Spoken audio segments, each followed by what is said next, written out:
কতটা বেশি ভাড়া নেওয়া হয়েছে বা আদায় করা হয়েছে এটা তথ্যভিত্তিক প্রমাণের বিষয়। আমাদের জানা মতে বিচ্ছিন্ন ঘটনা ছাড়া কোনো এরকম স্বীকৃত পন্থা নেই যে অবৈধ ভাড়া আদায় করার সুযোগ আছে, আমরা সেটাকে পরিমাণ করব। এটাকে আমরা বলবো জিরো। যদি হয়ে থাকে কারোর থেকে 100 টাকা, এটাই অবৈধ। আমরা তার বিরুদ্ধে ব্যবস্থা নিয়েছি। আমরা বলতে চাই যে অবৈধ ভাড়া নেওয়ার বা বেশি ভাড়া নেওয়ার কোনো বিধানই নাই, কম বা বেশি হওয়ার।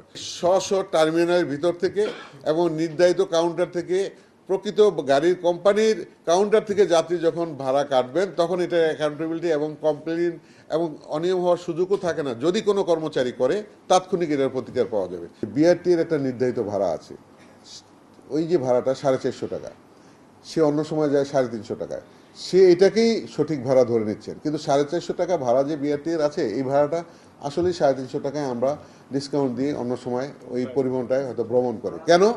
কেন নেয়? ওই সময় অ্যাভারেজ একটা যাত্রীর আপনার থাকে, ফ্লো থাকে, যে যায় 60%, আসতেছে 70%, তখন একটা লাভ লোকসানের সমতা থাকে। এখন গাড়িটা সিঙ্গেল ট্রিপ যাচ্ছে ফুল, আসতেছে জিরো।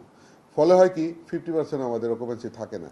এবং আপনি বিশ্বাস করবেন কিনা, আমার একটা গাড়ি 70 লক্ষ টাকার দামের গাড়ি, আমি হিসাব জানতে পারছি যে 900 টাকা টিকছে, আরেকটা গাড়িতে 1500 টাকা লস হয়েছে। কিভাবে? স্টাফদের বোনাস টোনাস ইত্যাদি দিয়ে।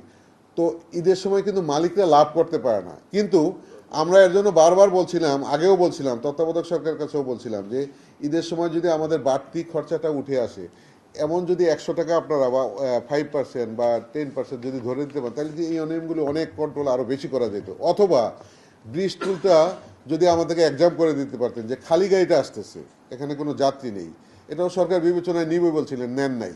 তো এই জিনিসগুলি হলো কি, আমরা এটা তো একটা বেসরকারি ব্যবসা। এখানে হয় কি, যখন লোকসান হয়ে যায়, দেখেন বিআরটিসি কিন্তু এটা করতেছে না। আপনি দেখেন বিমানে আপনি দেখেন 1.5 গুণ, 2 গুণ, 3 গুণ ভাড়া নিচ্ছে। আর এটা কিন্তু সরকারি প্রতিষ্ঠান না, এই লগ্নিটা কিন্তু মালিকদের। এখন সরকার নির্ধারণ করে দিয়েছে ভাড়া, ঠিক আছে, আমরা সেটার উপরেই চাপ সৃষ্টি করতেছি, সেটাই আমরা মানার চেষ্টা করতেছি বা করতেছি। কিন্তু এই যে একটা অশনীয় অবস্থা, তখন হয় কি, ওই স্টাফরা বা অনেক মালিকরা তারা গোপনে এই চেষ্টাটা করে। আমরা বলবো না যে আমরা যা নির্দেশ দিচ্ছি তা পালন হচ্ছে।